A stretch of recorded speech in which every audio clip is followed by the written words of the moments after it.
Med vidt forskellig baggrund kommer flygtninge hertil, kvæstede samtidig både på sind og krop. Vi tager imod dem, og er nok også lidt stolte over, at de har valgt netop vort lille paradis.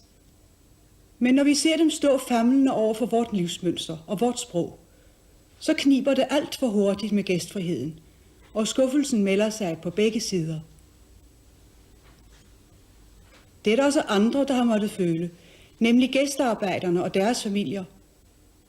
Nu er tiderne lidt mindre gunstige, end da mange af dem kom hertil, og det går ofte hårdere ud over dem, der ikke gennem generationer er indlevet i den danske hverdag, og derfor har sværere ved at omstille sig. Så kommer vi med vores danske humor og små dumsmarte bemærkninger. Så møder vi dem med kølighed, og så er der ikke langt til chikane og grovere metoder. Det kan vi ikke være bekendt. Dronningen gav os en opsang, skriver Berlingske Tidende i dag. Og det socialdemokratiske aktuelt. Margarethe anklager os, vi behandler flygtningene for dårligt. I became aware of that when I was about 13. It was the year in 1953, the year when they changed the constitution, and in conjunction with the constitution, also the law of succession. Up to that time, the law of succession had been the usual Salic law, where male succeeds to male, and where the female line does not have a chance. My first reaction, of course, was that, oh, but then my father won't be there, and that sort of thing. And they told me then not to worry, and gradually brought me up to the idea, and showed me that everybody was going to help me in this job too, and it was not a terrifying thing, but a great challenge. Det er i dag 4. gang, jeg er gået i land på Færøerne, og har gjort den velkendte tur fra kajen op gennem gaderne til Lagtingshuset. Men det er første gang, jeg kommer her som dronning, og fra Lagtingets talerstol har mulighed for at henvende mig. Having begun her speech in Danish, the Queen, fluent in 6 languages, ends her text in Faroese. Som drottning ejsinio i Forium, känner jag djupt overbyrdet mig mina. In the long history of the Danish monarchy, there have been only 2 reigning queens, both called Margarethe. Margarethe's grandfather, King Christian X, stayed in Denmark. Mounted but alone, he was often seen in the streets of Copenhagen, the king's way of saying that Denmark still lived. People used to follow him on foot or on bicycles and cheer, but it was just as the king, and while the king was on his horse, everything was well, so to speak. There's a story about some German officer asking, but how dare the king ride like that and without an escort, and there's no policeman, and who looks after the king? And Copenhagen, somebody from Copenhagen saying, that's what we all do, we all look after him. His son, King Frederick IX, who succeeded in 1947, was presented by his Queen Ingrid with 3 constitutional problems in the shapes of Margarethe and her 2 sisters. The king had no sons to succeed him as the constitution required. The people were consulted by referendum. They voted for a new constitution, signed by the king in 1953, making Margarethe his heir apparent. Aged 18, she was presented to the nation. It was rather embarrassing to get suddenly to be so much in the public eye. And then, of course, it also brought it home to me that one day I wouldn't have my father. My parents were very wise, I think, because one of the things they said was that you mustn't think that it's for your own sake, because people don't know anything about what a child is like. You must imagine that what people would think is that your parents would be capable of bringing up the next person to be sovereign of Denmark. It seemed a very great thing to have to take on, and I wondered whether I would ever be capable. And, well, one has lots of doubts about one's own abilities at that age. Anyway, I did. But my parents have been a tremendous help to me all the time. They always seemed to support me and to inspire me and to show me what to do and to tell me that it was a job, like any other job in many ways. The difference between my job and the job of many other people was that I knew beforehand what it would be. The education of the heir to the throne, here attending her matriculation ceremony at Copenhagen University, was tackled in a thorough Danish fashion. She was to study political science, law, sociology and philosophy at 5 universities, including Cambridge, where at Girton she was known as Miss Dane, Daisy to her family, and took a diploma in her chosen field, archaeology, Denmark. I was supported from every side by my family and by the ministers, but so much also by the people. It was breathtaking. On that cold January day, and so many people on the square. I'd never imagined it would happen in our day. Edward VII is supposed to have been rather bored because there wasn't very much games played, and he's supposed to have grumbled a bit sometimes when he was pulled off to Fredensborg. But whether it's true, I don't even quite know. But it is the legend, of course. But there's a marvelous legend of three of these gentlemen walking in the park of Fredensborg, and they started to chat with somebody they met in the park. Anyway, this man didn't realize who he was talking to, and he asked, who are you? And one said, well, I'm a Prince of Wales, and the other one said, I said, I'm the King of Greece. The third one said, I'm the Tsar of Russia. Ah, said he, no, I'm the Emperor of China. Prince Henrik, with his diplomatic experience of courts and embassies, has no illusions at all about his role as Prince Consort. First, I can describe that it's a very difficult job. As you know, it's why probably we are so few having that one. But no, because it ranges from all sorts of things.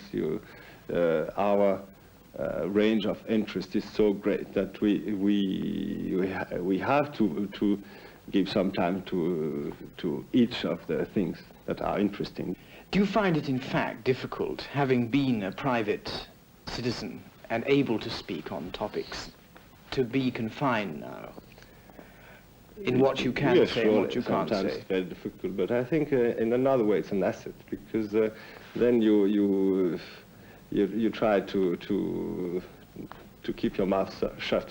It's like being an equilibrist on a tightrope, and you have always to be careful. But that in itself is not so much, but for all the naughty boys who try to shake the rope in order to see you fall, and that is the danger in our job. No, but it's difficult also because you always have to be in the shadow of your wife.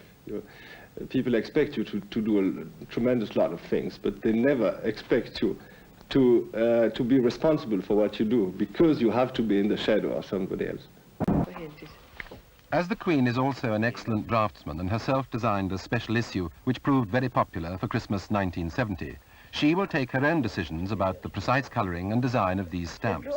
But such independence of action is unusual.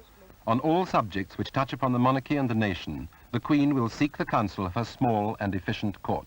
There's quite a number of people, but I think it's adequate, and I think it's not excessive, which is also very important. I feel that it's very important both for the work done and for the way it looks seen from outside, that a court should have the size necessary, but neither more nor less, so that things work. That is a different office altogether, and that comes under somebody whose name is the Cabinet Secretary, if translated directly into English.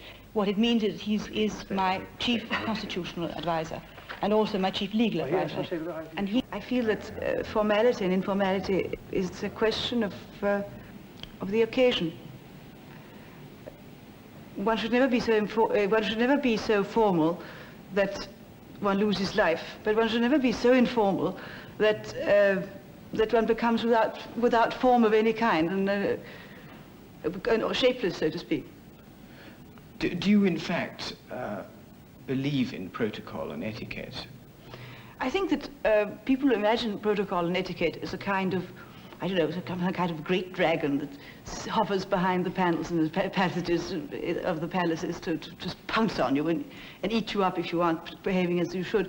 But in fact, it's only etiquette is also saying how to do when you beat people, saying good night to your parents before you go to bed, opening a door to a woman, getting up so if an old person wants to sit down in the bus and it's all full.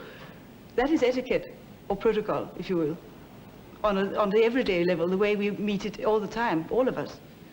And it is a way of etiquette and protocol is a way of knowing what you've got to do in the next second, so that you have your mind free to do other things and think of other things. Do you have a royal freezing glance for certain occasions? I don't know. Perhaps somebody who's received one would know. I don't know whether I have a royal freezing glance. I imagine most of us have some way of indicating that we've had enough.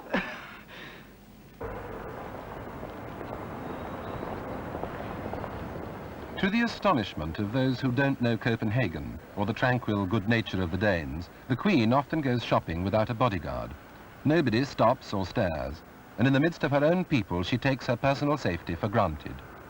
Well, they're so used to seeing me that people sort of turn around and say, oh, there's the Queen, or they used to say, oh, there's Princess Margarethe. I don't feel that the sort of life comes to a full stop around me the moment I come into a shop or when I walk through the street, which is very pleasant to feel that one really belongs completely naturally in the picture. Yeah. If circumstances or fate had not decreed that Margarethe became Queen of Denmark, she would not have lacked a purpose in life or an occupation. I might well have been an archaeologist. I was quite sure that I would have been an archaeologist. Today I imagine that I might equally well have been interested in some historical study which touches on things, so to speak. It might well have been history of art as well or something. This particular lady, Queen Margarethe, must have been a very remarkable woman. She had been brought up in Norway, and she must have been brought up to know to be able to reign in her own right. Well, she managed to unite the three Scandinavian countries of Denmark, Norway and Sweden, in that order, being first the regent for her son of Denmark and of Norway, and then because of various complicated dynastic problems in Sweden, the Swedish noblemen asked her to take over the Swedish throne as well. She had the qualities of a politician, one might say. She had remarkable diplomatic abilities. She was able to make the noblemen of Denmark and Norway, the church, and all the different elements of her countries work with her. She was able to play them off against each other very cleverly. Do you think that it would be more difficult to have been queen then than it is in fact to be queen now? I think that probably each time and age has its own problems and complications, and of course the qualities demanded of a ruler in those days were completely different to what is demanded of anybody today. Do you feel that the people of Denmark regard you as part of a very colourful and historic pageant, or do you feel that they think of you as having a practical and professional role to occupy in modern Denmark? I think people have perhaps both a feeling of both things. I hope that is what people do feel, both things, because both things are part of the job that I'm doing. I feel that the monarchy, or my place is, or should be anyway, somehow be the rallying point of everybody. Something that in which which we all feel this is where it all runs together, but also something where we feel that we're all part of each other. My accession, I took a motto in the way that the kings of Denmark have always done. My motto is God's help, the love of the people, the strength of Denmark. And my idea behind it was that, first of all, this job, this position as the Queen of Denmark or of any country is impossible without the help of God. But that the love of the people is also the thing without which it would be meaningless. And that the strength of Denmark, taken in a wide sense, not in a sense of power, but in every sense of integrity and well-being and health, is also the whole object of taking up such a position as I am. That is what I feel about it. What would you like to be remembered for as queen? It's hard to say so early, with times changing the way they do today. I hope I would be able to be in tune with my times, but also that I will be a link to the past, because I'm quite sure that if one loses the link to the past, especially in these days, nowadays, when every kind of development is so quick, is so fast, I think one would lose one's roots, and I think that without roots one is unhappy. So that I feel that is also part of what monarchy is. It's also its roots. It should be partly an embodiment of the history, but also an embodiment of the future in some mysterious way.